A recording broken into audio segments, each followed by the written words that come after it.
Tak tahulah, mungkin lepas ni kuliah setiap orang kena bawa buku, kita buat latihan, bincang macam kelas terus ya. Seimpikan suasana macam tu. Kita tak boleh sekadar lepas ni kita main kuliah, baca contoh balik. Lepas tu 10 tahun kita kuliah, kita tanya umat kita dapat apa? Tak ada apa yang berlaku. Yang tu kita risau. Kita kena ada satu benchmark, satu KPI kita. Kita kena ada satu key indicator performance kita ni. Aku mengajak surau ni, by 1 tahun aku habis mengajak ni, at least apa yang benda baru penduduk Qaryah ni dapat. At least apa yang tu. Kita kena ada satu benda tu dah. Silat-silat kita kena usaha bagi setiap berceramah kuliah ni kena ada RPH. Balik tulis pula. Kata pula orang saya. Tapi kena usaha kepada benda tu dah. Kalau benda ni tak dicabar. Sebab tuan-tuan, missionary Kristian ni dahsyat. Okey, depa menang kalimah Allah, kita katakan. Ni bukan bertikai, tapi mungkin kita boleh cakap kot tu. Depa boleh cakap, kita kata Allah yang kita faham bukan macam depa faham. Okeylah dekat tu. Tetapi bagaimana depa boleh exploit keputusan itu, daripada perkataan itu digunakan di kitab-kitab, depa boleh jadikan mural. Tuan-tuan, tak kacau kita. Naik kereta lalu ke gereja, ada salib, ada Allah. Masa tu kita nak kata apa? Daripada keputusan itu kita takut. Sebab kreativiti mereka ni kita risau. Missionary turun ke kampung-kampung dan bawa banyak produk-produk yang bos-bos produk tu semua toki depa. Kita beli anak kita beli kedi-kedi dalam tu ada mainan kan. Dulu kalau dia boleh selit-salib, kita marah. Kantoi lah selit-salib kan. Lah depa selit Allah. Tetapi depa buahlah hiasan-hiasan sikit apa gunakan nampak bagi ke arah depa juga. Kacau tuan-tuan. Orang kata ustaz, tetapi ulama dunia kita tak ada masalah. Betul, kita tak nafikan ulama dunia. Mana kita ada lawan ulama. Tetapi waqi' itu berbeza. Di Arab mungkin kefahaman itu tidak jadi begini. Di Arab, orang Kristian Arab faham lama dah benda tu. Bahkan di Indonesia tuan buka Bible Indonesia memang Allah pun tulis. Tapi kita risau di tanah negeri kita, negara kita ni takut waqi' itu tak begitu cara dia berjalan. Maksudnya mungkin di sana sesuai. Saya sendiri secara peribadi, kalau mereka menggunakan kalimah Allah untuk merujuk kepada kebesaran Tuhan, bukan merujuk kepada Trinity bukannya, merujuk kepada Tuhan yang buat bumi, Tuhan yang buat langit, bagi saya is okay. Tetapi bila dia masuk kepada Trinity and so on semua tu, yang tu kita lawan lah.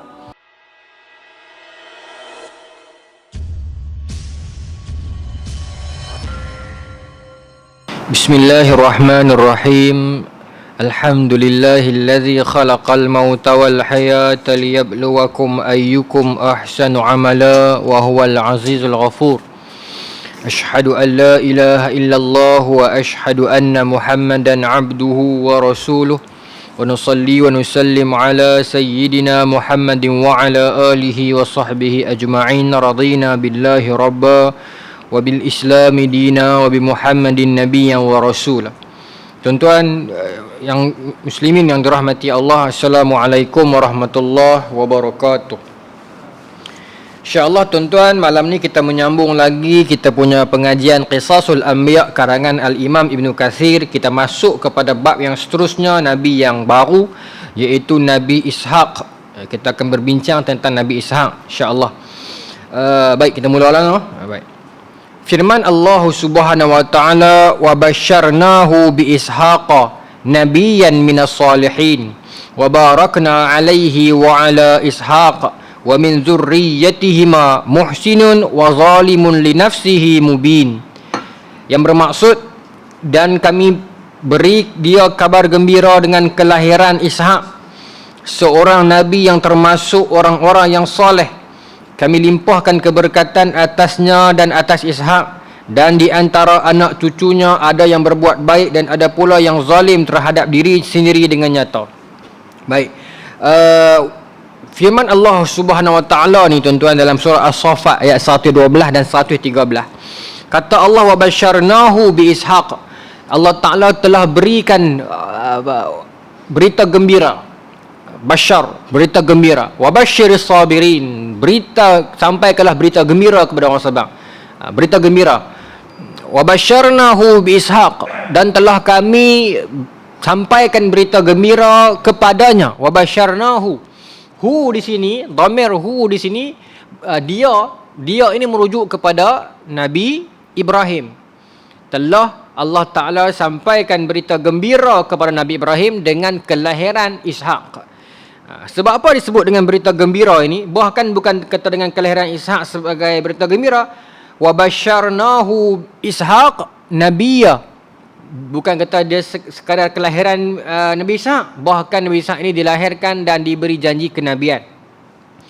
Nabi Ishak lahir ketika mana Nabi Ibrahim berusia 100 tahun.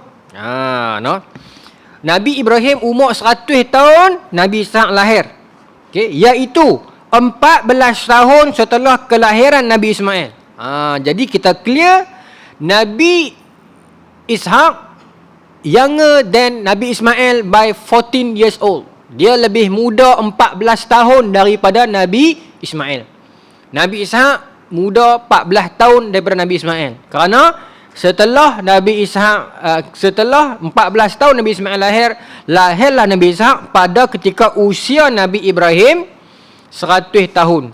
Jadi daripada ini sahaja kita dapat buat calculation, dapat buat kiraan. Ketika Nabi Ismail lahir, umur Nabi Ibrahim berapa? Kita tolak balik dalam dia 86. Daripada situ kita dapat. Baik. Okey, ketika Nabi Ishak lahir, Nabi Ibrahim umur 100 tahun, abang dia Nabi Ismail umur 14 tahun. Sementara ibunya Sarah. Sedangkan Sarah ni ibu hak mula, bini hak pertama. Okey, ketika lahir itu umur Sarah berapa? Umur Sarah 90 tahun. Cerita berita gembira ni disampaikan oleh siapa? Oleh malaikat ketika mana mereka on the way nak pi azab kaum Nabi Lut tu. Yang kita cerita tu kan. Bila mana malaikat beritakan berita gembira kepada Nabi Ibrahim tu tentang kedatangan Ishak tu. Kemudian apa nama ni, bila Nabi Ibrahim tanya nak pergi mana lepas ni, kata kami nak pergi azab kaum Nabi Lut. Masa tu isteri Nabi Ibrahim yang nama Sarah ni gelak. Dan Quran sebut gelak. Bukan gelak seronok, gelak orang kata puas hati kena dah puak-puak ni. Geram. Pasal selama ni depa duk suka jantina, sama-sama jantina ni kan. Tak kenapa lah boleh habuan, jadi tergelak tu pasal bukan kata kita seronok dengan kehancuran ni pun, tapi geram sangat perangai pun ni tergelak. Quran sebut dahikat. Dahikat min qauliha, tergelak dengan kata-kata tu. Bukan tergelak tu seronok dia kena azab, tapi ambil hampa duk lawan Tuhan sangat. Pasal sama jantina. Kalau lain-lain jantina ni kita boleh faham lah, kok sekali-sekala tertewas. Ni sama jantina ni. Tu yang sampai tahap tu. Baik. Baik. Maka kita sambung Allah Subhanahu wa taala telah memberikan pujian atas diri Ishak, dan di dalam perbahasan sebelumnya kami kemukakan hadis yang diriwayatkan dari Abu Hurairah radhiyallahu an, bahawasanya sabda Nabi adalah hadis Bukhari. Kata Nabi, sesungguhnya orang mulia putra, iaitu Yusuf putra Yakub putra Ishak putra Ibrahim. Kita pernah sebut dah hadis ni dulu. Nabi Yusuf antara orang yang paling bertuah kerana ayah dia ialah Rasul. Ayah dia ialah Rasul, Yusuf bin Yakub. Tok Wan dia juga adalah Rasul, sebab Yakub bin Ishak. Dan moyang dia juga adalah Rasul, iaitu Ishak bin Ibrahim. So keturunan yang paling mulia, bukan paling mulia, orang yang paling beruntung di sudut keturunan ini Nabi Yusuf AS. Siapa kata ni? Bukan saya kata, Nabi SAW sendiri sebut dalam hadis yang diriwayatkan oleh Al-Imam Bukhari. Baik. Ahlul Kitab menyebutkan bahawa ketika Ishak menikahi Rifqah binti Bitawabil, beliau berusia 40 tahun. Baik. Tabah kita sebelum nak pergi situ, dalam ayat Quran tadi surah As-Saffat ayat 112 113, kata Allah Subhanahu wa taala, Allah Taala berkatkan wa barakna alaihi wa ala Ishak. Tuhan berkatkan Ibrahim dan Tuhan berkatkan Nabi Ishak. Satu. Kemudian Tuhan sambung, Allah tambung dalam ayat seterusnya, wa min zurriyatihima, dan dalam kalangan zuriat mereka itu muhsinun wa zalimun li nafsih. Dalam kalangan zuriat Nabi Ishak itu, Nabi Ibrahim bawa kepada Nabi Ishak ke bawah itu, dalam kalangan mereka itu wa min zurriyatihima muhsinun, Satu, muhsin, orang yang hasan, yang baik, yang buat amal soleh. Wa zalimun li nafsih. Dan satu lagi golongan pula berpecah kepada orang yang menzalimi diri mereka. Dalam arti kata lain, sesat dan kufur. Dan ada yang dosa lah. Tapi pokoknya ayat Quran ini nak bagi tahu kita apa? Daripada jurai keturunan Nabi Ishaq itu akan berpecah, anak cucu dia nanti akan pergi kepada dua jenis manusia. Satu yang soleh, yang beriman, satu yang menzalimi diri, iaitu yang terjerumus ke lembah kesesatan. Yang tu yang akan kita bincangkan whole tajuk ni nanti ni. Sebab Nabi Ibrahim bawa kepada Nabi Ishaq. Nabi Ishaq nanti pecah dua kepada anak, iaitu Yaqub dan juga Aisyu. Aisyu ni bawa kepada keturunan Yahudi, Aisyu ni bawa kepada keturunan Rom, iaitu orang Kristian Rom, orang Eropah ni. Yaqub bawa kepada Bani Israel. Dan memang hari ini kita dapat lihat dalam kalangan Bani Israel itu ada sebahagiannya yang elok. Sekarang lah, kalau dulu ramai yang elok, para rasul lagi.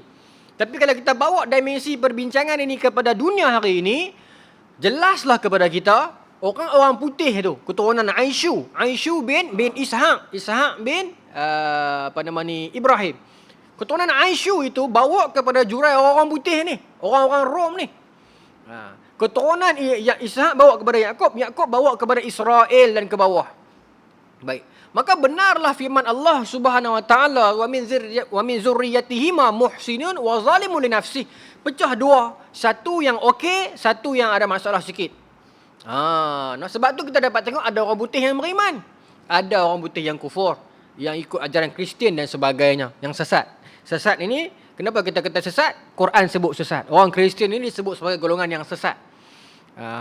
Ihdinas siratal mustaqim siratal ladzina an'amta alaihim. Tunjukkanlah kami jalan yang lurus, jalan yang Tuhan berkati mereka itu. An'amta alaihim. Him di situ, mereka di situ bermaksud orang Islam. Ghairil maghdubi alaihim. Bukan golongan yang Tuhan marah, murkai. Ghadab, marah. Ghadaba, Tuhan marah. Siapa yang Tuhan marah? Kata tafsir, yang marah ini ialah Yahudi. Dan bukan ad-dhalin, dan bukan golongan orang sesat. Siapa orang sesat ini? Para mufassirin mengatakan Kristian. Tu tiga bangsa ni duduk dalam surah tu. Islam diredai, Yahudi dimurkai, dan Kristian dikatakan sesat. Kenapa sesat? Kerana mereka menganggap Nabi Isa anak Tuhan dan sebagainya. Ada satu dua daripada perkara mereka itu yang nampak lebih kurang sama macam kita, tetapi kesesatan mereka itu. Baik.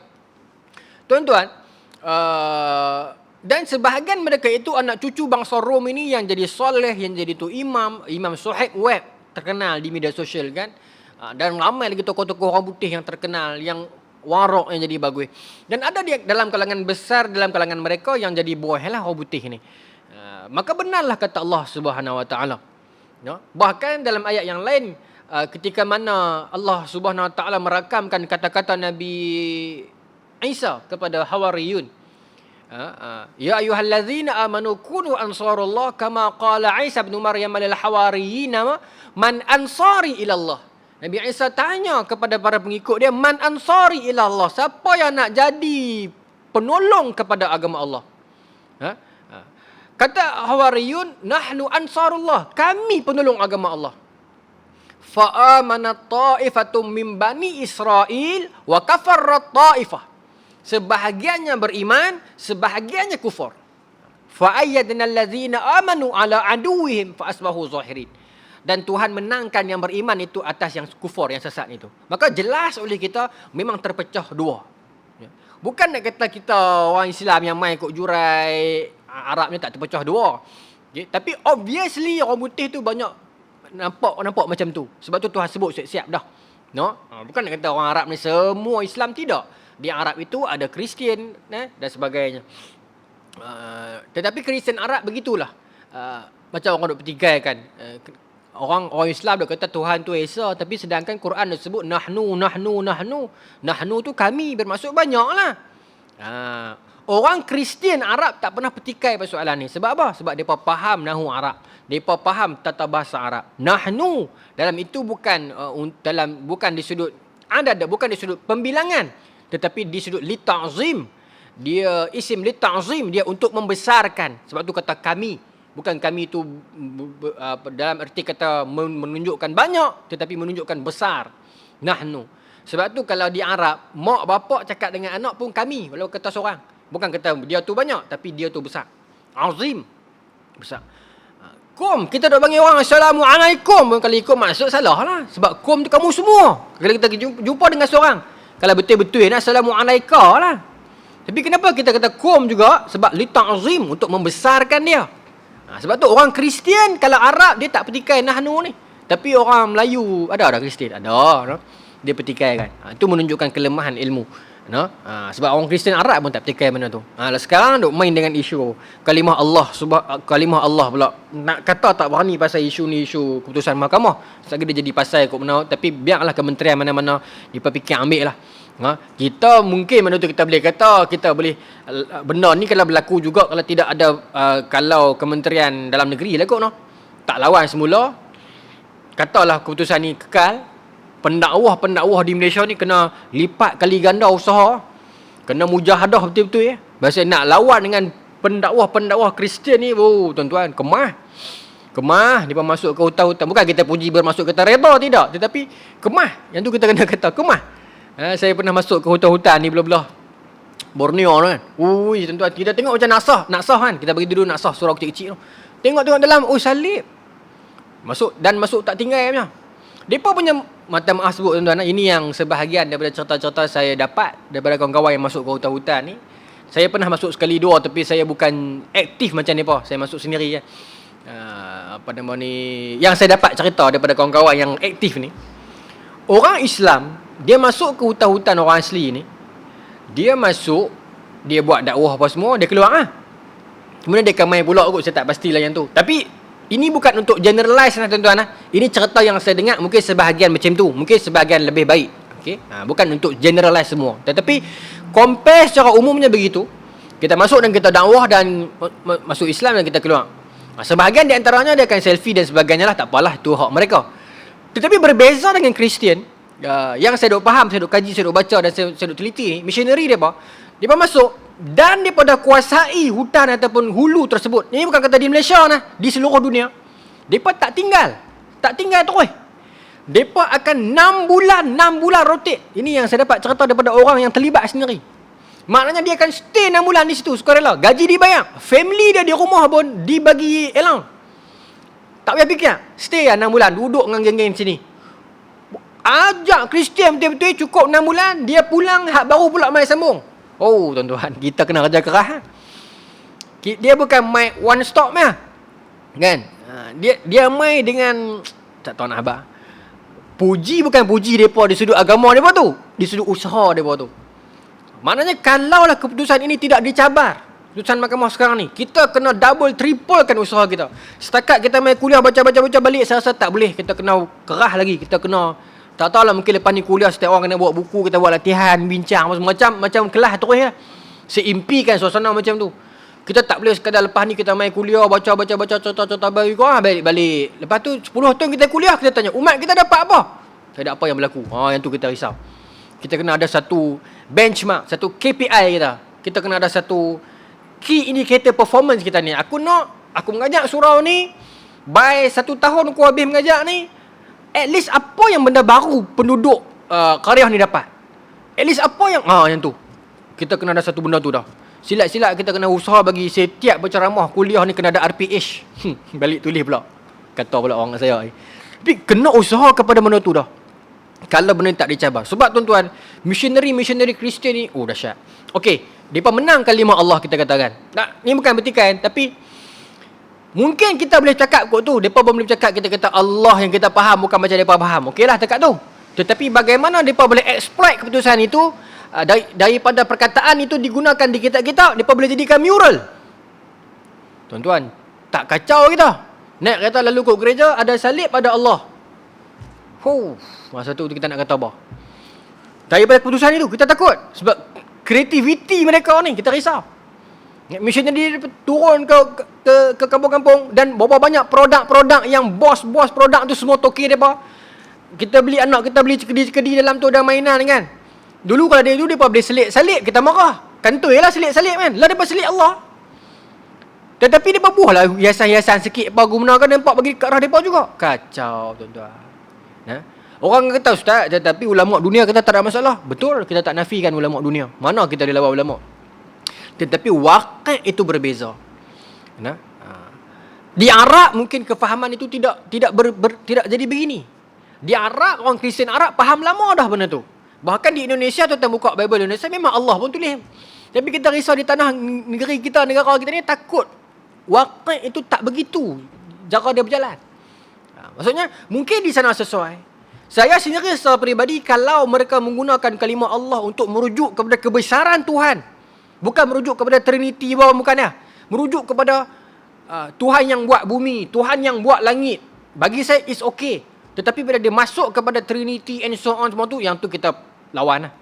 Tapi tak apalah, ini keputusan undang-undang, mereka lawan lah sama-sama mereka. Sekali kita dikatakan mempertikaikan keputusan mahkamah, kena saman pula nanya. Kan? Law ni zaman saman tuan-tuan, jangan main. 10,000, 2,000, kita mempersoalkan tentang kenapa parlimen tak boleh dibuka sebab darurat ni 100,000 saya dengar kata. Oh, sakan. Jadi tak berani kita apalah. Jadi kita tak ada duit. No? Zaman lah jangan main. Exhaust deras pun berapa ribu pula. Tak apalah ikut suka apalah. Apa nama ni? Kalau benda tu baik, baiklah. Kalau benda tu tak baik, mudah-mudahan adalah pengajaran untuk depa nanti tu. No? Kita ni rakyat begitulah tuan-tuan. Teringat dulu apa zaman kecil, zaman saya duduk mengaji dulu, lecturer kami tua dah. Duduk marah, dia kata tu selalu etis politik sangatlah, tu selalu kata kat kerajaan sangatlah. Dia bukan sokong kerajaan, tapi dia kata kita ni timun, depa tu derian. Kita di atas abang kena, kita di bawah abang kena. Saya ingat ambil gelar. Ucapan orang tua-tua ni berbekas di hati. Kadang-kadang kita semangat, betul. Tetapi kok mana pun bila kita tidak ada cukup kekuatan, kacau juga kan. Apatah lagi bila kita tak tahulah politik zaman sekarang ni, kan? Yang nampak betul-betul ikhlas ni rakyat ni. Yang di atas tu hak belah ni pun satgi dia dapat kedai kuasa, dia pun lagu tu juga. Macam kata Hamka dalam buku dia kenang-kenanganku di Malaya, bukan, sorry. Buku dia saya tak ingat buku apa. Tapi dia katakan orang-orang politik yang berjuang untuk melawan dengan penjajah, bila penjajah dah berlalu, depa pula duduk di kerusi penjajah dan depa mengulang perangai penjajah tu. Begitu juga yang berlaku. Bila orang lawan, dia lawan dengan dasar dia tu. Selagi kawan ni menang, kawan ni naik duduk di kerusi dia, dia pula jadi macam tu. Kawan ni pula lawan balik. Saya tak tahulah. Kita sama, poin saya adalah kita sama-sama rakyat ni, yang sama-sama mai surau, mai jemaah, mai semayang, mai sunuri apa kita ni, kita janganlah bergaduh teruk-teruk. Bergaduh sikit-sikit belah raya tu cukup lah. Tak payahlah sampai bawa kepada Facebook, media sosial, bertengkar, tak bercakap apa semua ni, tak payahlah tuan-tuan. Buang masa. Saat lagi dia lompat sana sini, kita penat. Kita ni warna apa pun kita bersaudara lah, kita baik. Rakyat, kita bersatulah. Nak berpisah sebentar masa musim kempen, pisahlah sat. Sat saja. Tu pun semayang sekali, semua sekali. Tidak rugi tuan-tuan. Kita buang karen, buang masa. No? Bergaduh pasal mereka. Baik, sambung balik. Yahudi pecah dua. Ataupun keturunan ini pecah dua. Baik. Ishak menikahi Rifqah binti Rebita Wabil ketika usia beliau 40 tahun. Okey. Nabi Ishak kahwin umur 40 tahun. Apa nama bini Nabi Ishak? Rifqah. Baik. Satu fakta menarik, ketika Nabi Ishak kahwin dengan Rifqah, Nabi Ibrahim masih hidup. Masih hidup. Ini dah disebut dalam ni. Ketika itu ayahnya Ibrahim masih hidup. So, kita kira lah tambah lagi 40 tahun, bermaksud umur Nabi Ibrahim tak tahu sampai berapa, tetapi yang kita pasti sampai 140 masih hidup lagi. Sebab masa 40 tahun Nabi Ishak kahwin, Nabi Ibrahim masih ada. Tapi hujungnya umur berapa tak berani kata lagi. Mungkin kita akan jumpa lepas ni, mungkin kita tak jumpa. Tetapi setakat kita berani confirm berdasarkan kajian-kajian ulama Islam, 140 tu duduk dah lagi. Macam tu. Tu cara dia. Baik. Rifqah ialah seorang wanita yang mandul. Lalu Ishak berdoa kepada Allah hingga akhirnya menjadikan dia hamil. Darinya lahir dua orang anak lelaki. Dua orang anak lelaki. Yang pertama bernama Aisyu, yang mana bangsa Arab disebut sebagai Al-Aish. Aish ni bahasa Arab ni maksud dia kehidupan, hidup. Okey, baik. Dia ialah nenek moyang bangsa Rom. Saya kata tadi tu. Baik. Yang kedua pula bernama Yaqub. Inilah Israel yang kepadanya Bani Israel dinasabkan kepadanya. Israel adalah nama lain bagi Nabi Yakub. Isra dalam bahasa Arab Isra ni bahasa Hebrew, bahasa lama. Isra bahasa Arab dia bermaksud abdu. Bahasa Melayu bermaksud hamba. El tu Hebrew Ella. Ella ni Allah. Bahasa Arab Allah lah. Bahasa kita Allah lah. Hamba Allah.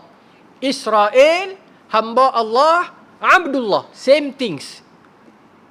Sebab tu ada perawi tak salah nama Israel. Ada perawi. Nama Israel. Israel atas nama dan atas tubuh orang itu tidak berdosa. Bahkan mulia. Nabi Yakub. Bahkan keturunan Israel yang atas-atas ni hebat-hebat. Beramai dalam kalangan mereka menjadi para rasul. Yang problem dengan kita hari ini, negara Israel sekarang dan sebahagian orang Israel sekarang ni lah. Tetapi tuan-tuan, dalam Quran tuan-tuan baca, selalunya bila ayat yang Tuhan nak memberi kutukan dan kritikan, Tuhan akan menggunakan Yahudi. Tuhan marah ni, walan tarda ankal yahudu walan nasara. Menyebutkan tentang kejahatan, plan yang jahat, orang yang jahat, kotor semua ni, Yahudi. Tetapi bila Tuhan nak mempersebutkan tentang keindahan, tentang kebaikan, tentang nikmat yang Tuhan beri, ada kalanya ataupun sering kalinya Tuhan gunakan Israel. Apa nama ni? Ya Bani Israel lazkuru ni'mati allati an'amtu alaikum inni faddaltukum alal alamin. Wahai Bani Israel, ingatlah nikmat aku kepada kamu dan bagaimana aku mengangkat kamu sekalian alam ni.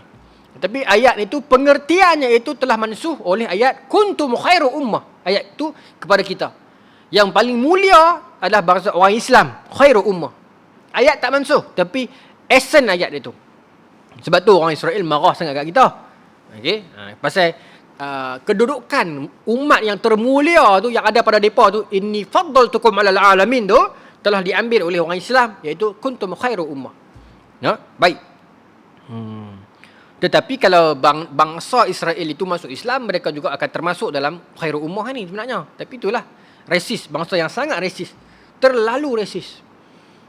Mereka sampai memusuhi Tuhan kerana Tuhan tidak melahirkan Nabi akhir zaman dalam bangsa Israel. Kerana itu mereka inti sangat. Meskipun mereka mengakui kebenaran Rasulullah, tetapi mereka tak mau terima. Sebab mereka nak Nabi itu bangsa Israel, bukan bangsa Arab. Tetapi bila Allah bagi Nabi bangsa Israel ramai, mereka pergi bunuh pula. Mereka bunuh Nabi Zakaria dan sebagainya kan. Bunuh pula Nabi Yahya. Lagu tu pula dah.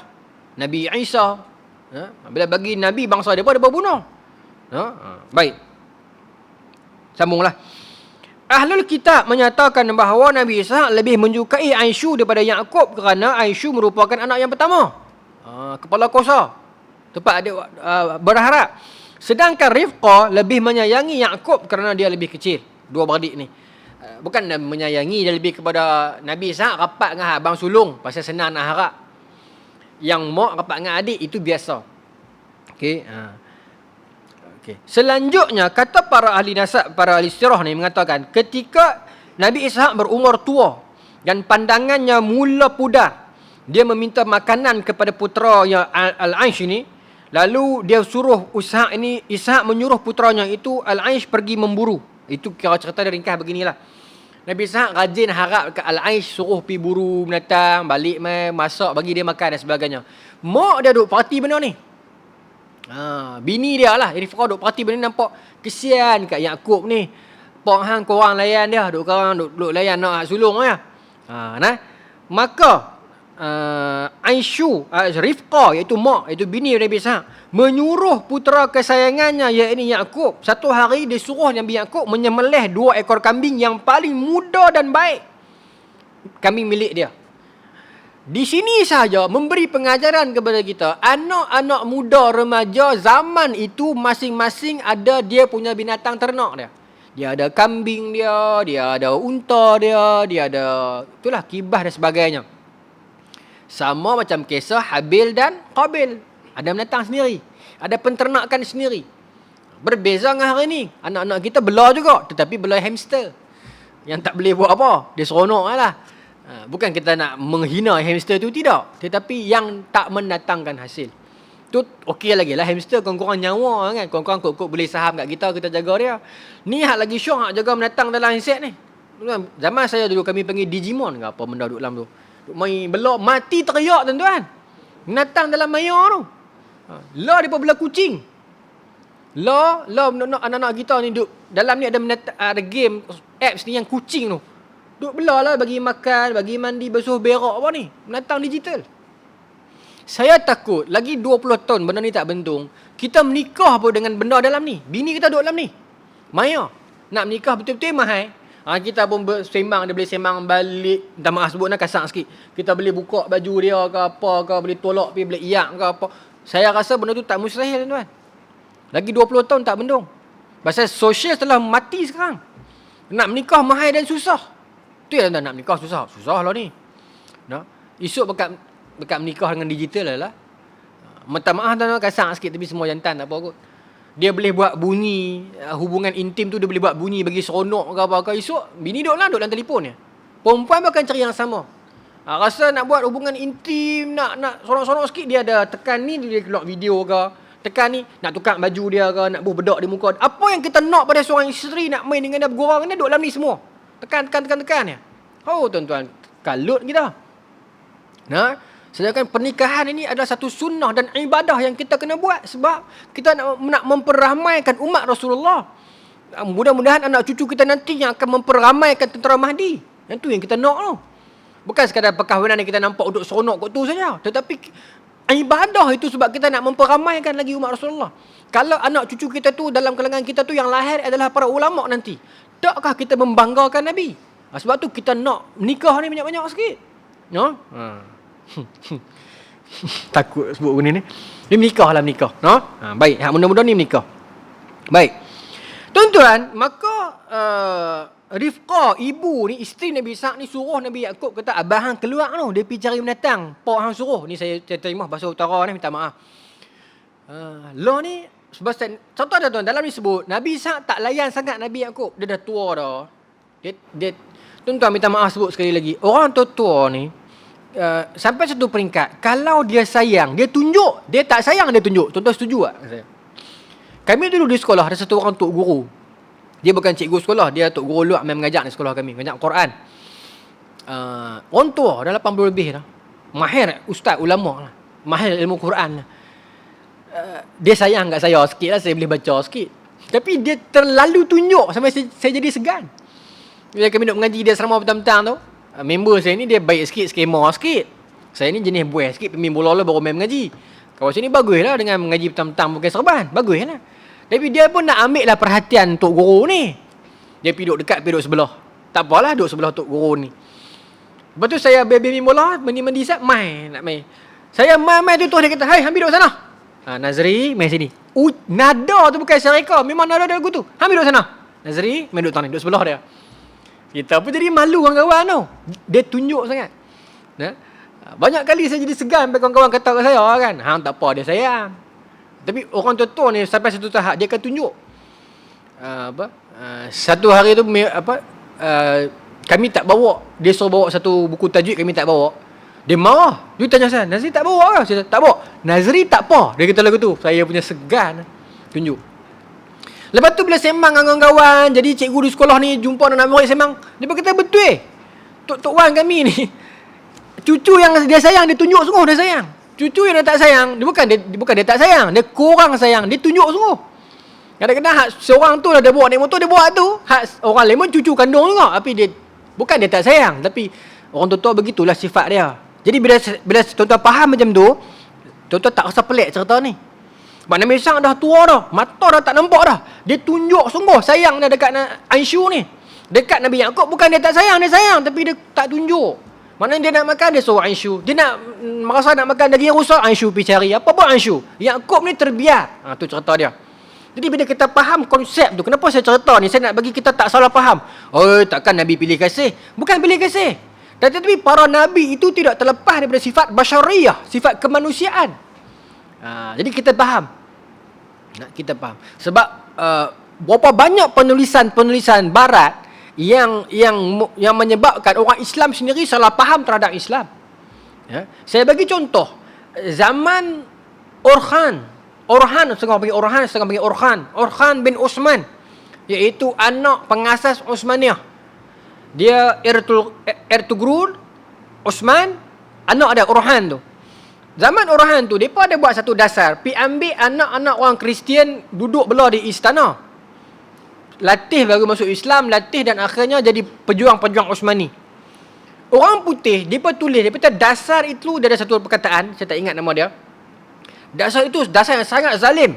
Pi rampas anak orang Kristian, orang balik ke istana Osmani dan bagi convert masuk Islam, kemudian latih. Cerita ni dalam filem sebut, dalam cerita Vlad Dracula Penentang tu lah kan. Baik. Tetapi bila kita baca sejarah versi rasmi, versi asli, tidak begitu. Yang orang Islam ambil anak orang Kristian itu, kalau nak ambil semua, tak ada orang Kristian lah ni. Tetapi yang diambil itu ialah anak-anak Kristian yang di kaki-kaki lima di tepi-tepi jalan yang mak ayah dia tinggal. Sebab zaman itu tamadun mereka runtuh sangat sampai tahap bila dah susah anak dia lempak lah. Orang Islam ambil belah dan lalang belah bagi masuk Islam lah dakwah. Sampai di antara di dalam kalangan mereka itu yang membesar jadi sampai orang hebat-hebat. Salah seorang di antaranya ialah abang kepada Vlad Dracula tu. Apa nama abang dia? Saya tak ingat. Vadu ke Radu ke? Radu kot nama abang dia. Dia Vlad. Abang dia tu Islam dan soleh. Salah seorangnya. No? Baik, tapi itu bukan zaman Orhan, itu zaman bawah Al-Fatih dah. Zaman Sultan Murad. Baik. Tetapi bagaimana cerita yang sebenar tu diperkalih sebab menampakkan macam Islam ni jahat. Sedangkan bukan begitu faktanya. Macam ni jugalah. Bila kita baca sekali lalu orang faham, Nabi Ishaq ni kira pilih kasih ke? Nabi pun pilih kasih? Bukan. Tetapi orang tua ni sampai satu tahap dia akan jadi begitu. Dia bila dia sayang, dia tunjuk. Yang seorang lagi bukan dia tak sayang, dia sayang. Tapi dia tunjuk sangat yang dia sayang tu. Begitulah. So, ibu dia sebagai isteri yang baik, mak yang baik ni, bunyi lori ke bunyi waktu isyak ni? Boleh sambung tuan-tuan? Boleh Ibu dia sebagai orang ibu yang baik ni, isteri yang baik, tak melawan suami, tetapi dia guna cara kelicikan. Dia kata kepada Nabi Yaakob, wahai Yaakob, abang hang dah keluar pergi cari daging ke ayah hang. Hang pergi semelih sak kambing-kambing hang sedap-sedap sekali ni, masak sedap-sedap, pergi bagi ke ayah. Itu cerita dia. Maka Nabi Yaakob pun datanglah dengan membawa masakannya itu lebih awal daripada saudaranya. Bermaksud awal lagi. Abang dia tak balik lagi, Ansyu ni. Maka ibu Yaakob memakaikan Yaakob dengan pakaian saudaranya. Nampak? Ibu Nabi Yaakob Rifqah ni, dia pakai baju abang. Sebab Nabi Ishaq tak nampak. Ni bukan nak tipu ayah, bukan lah. Sekali kita akan tengok kesudahan dia cerita ni. Bagi pakai baju abang dia. Kemudian si ibu pula memasang kain dari kulit anak kambing kepada lengan Nabi Yaakob. Ada satu zaman tu dah ada kain yang daripada bulu kambing ni, ambil tu Rifqah ikat di lengan Nabi Yaakob. Siapa ni? Kain yang bulu kambing ni. Kerana sebenarnya badan Al-Aish banyak bulu, sedangkan badan Yaakob tidak. Teringat banjir. Tengok orang memang badan banyak bulu kan. Lengan kita saya tak pernah ada lah. Banyak. Tebal dia buat kapet. Tapi setengah orang tuan-tuan, dia tangan dia bulu banyak. Orang Rom begitu saya tak tahu. Tuan-tuan sini ada orang mengaji di tempat orang putih. Dia banyak bulu kat tangan dia bawah. Jadi abang dah tangan dia bulu banyak. Nabi Yaakob korang. Jadi mak dia kata saat lagi takut besar duk suap ke ayah tu, ayah duk pegang-pegang tangan, tak ada bulu kan tu ya. Bulu tu tahu kata abang maka macam tu. Maka dia bagi pasang bulu lagu tu. Baik. Maka ketika Yaakob sampai di tempat Nabi Ishaq, dia mendekatkan makanan itu kepada ayahnya. Maka ayah dia bertanya, siapa kamu ini? Tengok Nabi Yaakob tak tipu. Nabi Yaakob kata, saya ni anak ayah. Dia tak kata saya ni Yaakob, saya ni Aisyah. Dia tak bohong. Saya anak ayah. Betul tak? Betul saya anak ayah ni. Benda ni panjang tuan-tuan, perbahasan tentang ni panjang sebenarnya. Kalau masuk hukum fiqh, dia akan pergi kepada orang mempersoalkan tentang bagaimana bohong ketika darurat. Sebagainya kan, ada orang terbit kata bohong sunat dan sebagainya. Dia bukan bohong sunat ni, dia bohong ketika darurat. Tetapi benda tu dia bukan boleh dipakaikan sewenang-wenang. Ada hadis yang khusus membincangkan tentang 3 kali Nabi Ibrahim berbohong. Ada hadis. Tetapi ulama menjelaskan perbohongan itu bukan kerana bohong. Salah satunya yang Nabi Ibrahim kata, bila kawan dia ajak dia keluar, pi raya tu kan di luar. Ibrahim kata, aku tak mau. Inni saqim, aku sakit. Bukan sakit. Sebab memang Nabi Ibrahim tak sakit, tetapi sakitnya dengan perangai apa ni. Nabi bersambut beraya apa di luar tu bukan Tuhan, tu batu. Kan? Kemudian yang orang kampung tanya tu, siapa yang pi pecah habis batu ni? Nabi Ibrahim kata apa? Yang buat itu haza kabir, yang besar ni. fa'alahu hadha is'alhu. Ni yang buat ni batu besar ni, tanya dia. Bohong tak? Tapi ulama dia bincang di sudut usul bagaimana. Okey. Sebab tu dalam kaedah usul dia ada maqasidul lafzi ala niyatil lafizi. Maksud ucapan itu dinilai atas niat pengucap itu, bukan atas lafaz itu. Contoh, orang kena pukul, teruk ni, lari main menyorok rumah kita. Ataupun macam itulah. Lepas tu orang yang pemukul tu main ketuk pintu, abang ada orang main lari sini tak? Kita nak kata ada ke? Aku tak boleh bohong kan. Ada di belakang ni. Tak boleh kan? Tapi kita tak boleh juga kata tu bohong. Sunat saya tak tahulah. Mungkin saya tak cukup ilmu lagi. Tapi sekadar yang saya faham, dia tak ada begitu. Tetapi niat kita itu untuk menyelamatkan dia. Sebab kalau kita sebebas-bebasnya mempergunakan perkataan bohong sunat itu, kita takut dalam generasi orang yang tak amanah hari ini, orang akan menggunakan ayat itu, menggunakan lesen itu untuk sewenang-wenangnya berbohong dan berdusta kepada siapa pun. Setuju tak? Dengan zaman sekarang, zaman orang tak amanah ni. Zaman dulu mungkin ya, para ulama ramai, para orang soleh ramai. Okay. Dulu ulama tertinggal jarum di Mekah pun, terguna jarum orang. Dah sampai ke Baghdad dah, patah balik pergi Mekah nak bagi jarum lah. Zaman dulu orang amanah. Zaman sekarang ni kita takut. Jadi semua pekat bohong, semua pekat kita sunat belaka, kacau. Lepas itu kita tak boleh. Benda ni ada perbincangan dia yang memerlukan kita duduk kelas yang khusus, bincang khusus lagu tu. Dia tak boleh sewenang-wenangnya. Tidak orang akan mempergunakan benda tu. Saja boleh kata saya bohong sunat ya. Saya memang lelaki pun. Saja saya bohong pasal saya nak lariskan perniagaan saya. Jam.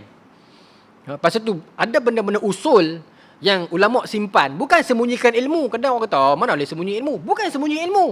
Tetapi benda ni dia akan jadi besar ni. Kalau dipakai oleh orang yang tak cukup maratib dia akan pakai sewenang-wenangnya. Kan? Kalau tuan-tuan mengaji usul tuan-tuan, dia ada bab tentang sumpah dan sebagainya tu. Tu yang dalil dia hadis Nabi tadi tu, hadis Nabi Ibrahim tu. Kisah ni sekali lah. Berat, dia berat tuan-tuan.